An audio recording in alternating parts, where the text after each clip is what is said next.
तो स्टूडेंट्स, मैं इस वीडियो में आज आप सभी को सिखाऊंगा कि त्रिभुज के तीनों कोणों का योगफल 180 डिग्री होता है, कैसे सिद्ध करेंगे। यहाँ पे मैंने क्वेश्चन भी लिख दिया, सिद्ध करना है त्रिभुज के तीनों कोणों का योग 180 डिग्री होता है।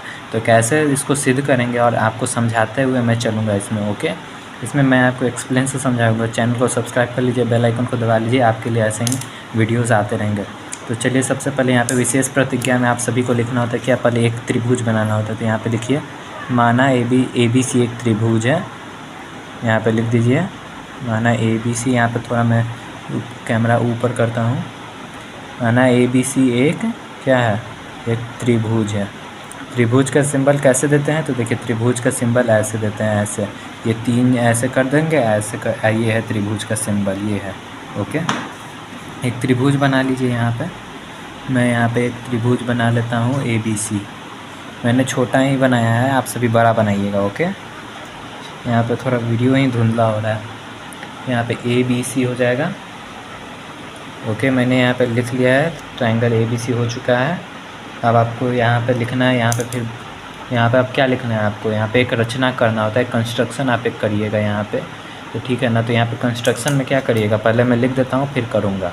तो क्या लिख रहे हैं, ए से होते हुए, ए से होते हुए एक रेखा पीओ खींचा ताकि पीओ समांतर बी सी। देखिए मैंने क्या लिखा है, ए से होते हुए एक रेखा पीओ खींचा ताकि पीओ पैरेलल बी सी। मतलब एक रेखा जो हमें खींचना है कहाँ से, ए से होते हुए। ये रहा ए बिंदु, मैं थोड़ा ऊपर करता हूँ कैमरा। ये रहा ए बिंदु, हमें यहाँ से खींचना है, एक रेखा खींचना है। तो चलिए मैंने खींच रहा हूँ। ओके, मैंने यहाँ एक रेखा खींच दिया, इसका नाम है पी और इसकी यहाँ पे ओ। ओके, पी ओ मैंने यहाँ पे लिखा है, ये P O parallel B C, मतलब ये इसके पैरेलल है। ओके, ये जो है पी ओ है, इसके पैरेलल है। ओके ना। अब चलिए नीचे यहाँ पे लिखिए, अब उपपत्ति लिखेंगे अब हम सभी, उपपत्ति। और यहाँ से आप सभी गौर से ध्यान दीजिएगा, यहीं पे देखिए अब कारनामा होता है। अब देखिए यहाँ पे ध्यान दीजिएगा, थोड़ा समझ के चलिए। यहाँ पे देखिए ये पी ए ओ हो जाएगा, पूरा एक रैखिक है, एक सरल रेखा क्या है, पी ए ओ। पैरेलल क्या है, रेखाखंड बी सी का। तो देखिए यहाँ पे ये वाला एंगल, ये एंगल ए बी सी, ये वाला एंगल, और ये वाला एंगल पी ए बी, ये दोनों है ना, ये दोनों क्या है, एकांतर युग्म कोण है, एकांतर अंतः युग्म कोण। इंग्लिश में इन दोनों को अल्टरनेट इंटीरियर एंगल बोलते हैं। अल्टरनेट इंटीरियर एंगल बराबर होते हैं। ओके, फिर ये वाला एंगल देखिए, ये एंगल ए सी बी, ये वाला एंगल, ये जो है एंगल ए सी बी, और ये एंगल का क्या नाम है, एंगल ओ ए सी। ये दोनों भी एकांतर अंतः युग्म कोण है। इंग्लिश में भी वही है। यहाँ ये और ये और ये और ये क्या है, इसको मान लेते हैं ये एक्स है, ये भी एक्स है। ओके, मान लिया, ये इसको एक्स मान लिया, इसको एक्स मान लिया। ओके, थोड़ा मैं कैमरा ऊपर करता हूँ। इसको और इसको एक्स मान लेते हैं, इसको वाई मान लेते हैं, तो ये भी वाई। ये दोनों बराबर हो गए एकांतर अंतः युग्म कोण से। ये दोनों भी एकांतर अंतः युग्म कोण से बराबर हो गए।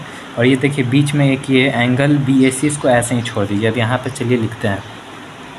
तो हमने जैसा कि यहाँ पे बोला था कि ये दोनों एकांतर युग्म कोण से बराबर हैं, तो यहाँ पे लिख दीजिए एंगल ए बी सी। रुकिए मैं थोड़ा ऊपर करता हूँ।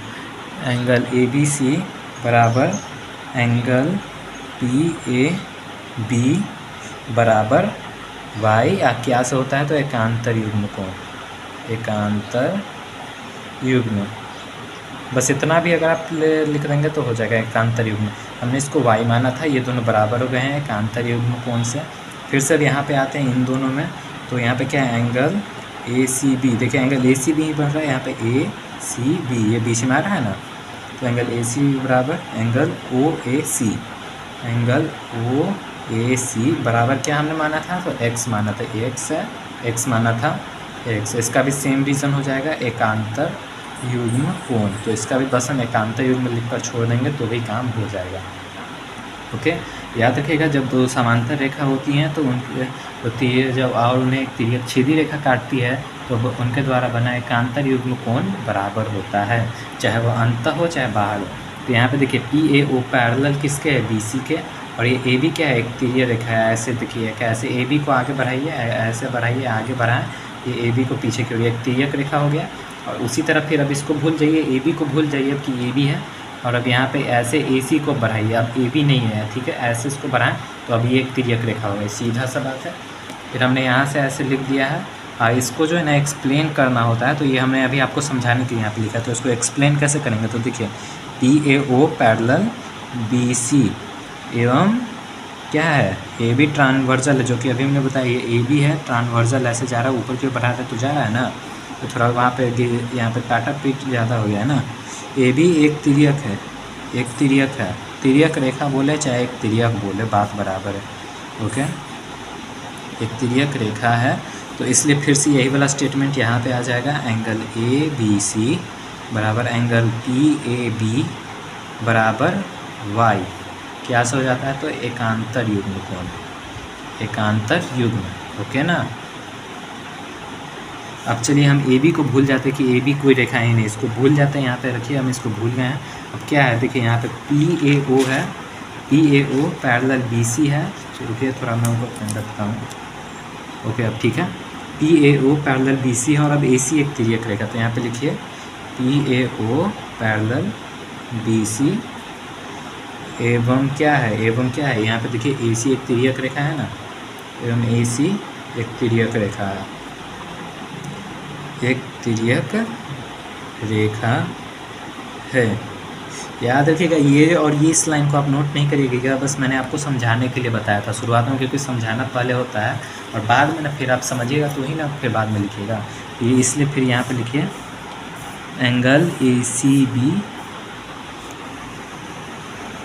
बराबर एंगल ओ ए सी बराबर एक्स, ये भी किससे हो रहा है, एकांतर युग्म, एकांतर युग्म, ओके ओके। तो यहाँ पे देखिए एक ये पी ए ओ एक रेखा है, और एक रेखा के एक ही ओर बने कोनों का योगफल 180 डिग्री होगा, तो यहाँ पे लिखिए angle P A B plus angle B A C plus angle O A C equal 180 degree, क्योंकि देखिए ये एक रेखा हो रहा है ना यहाँ पे, देखिए यहाँ पे एक ये पूरा रेखा है, ओके, सिंस पी ए ओ एक यहाँ पे रेखा है, लिखने का जगह ही नहीं बचा ना, एक रेखा है, ओके, ये पी ए बी और बी ए सी, देखिए यहाँ पे बी ए सी आ रहा है, पी ए बी है, बी ए सी है, ओ ए सी है, ओके।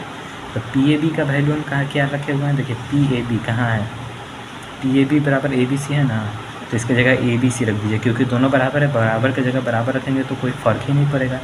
बी ए सी को वैसे का वैसे ही छोड़ दीजिए, यहाँ पे ओ ए सी लीजिए, देखिए ओ ए सी बराबर किसके है, एंगल ए सी बी के है, तो इसका जगह पे ए सी बी लिख दीजिए बराबर 180 डिग्री, यहाँ पे डिग्री छूट गया था, तो देखिए यहाँ पे देखिए इसमें भी एंगल ए बी ए सी आ रहा था, और त्रिभुज में भी एंगल बी ए सी आ रहा था, तो यहाँ पे क्या लिखेंगे, अब प्रूव्ड हो चुका है। उम्मीद है आपको यह वीडियो अच्छा लगा होगा, मिलते हैं एक नए वीडियो में।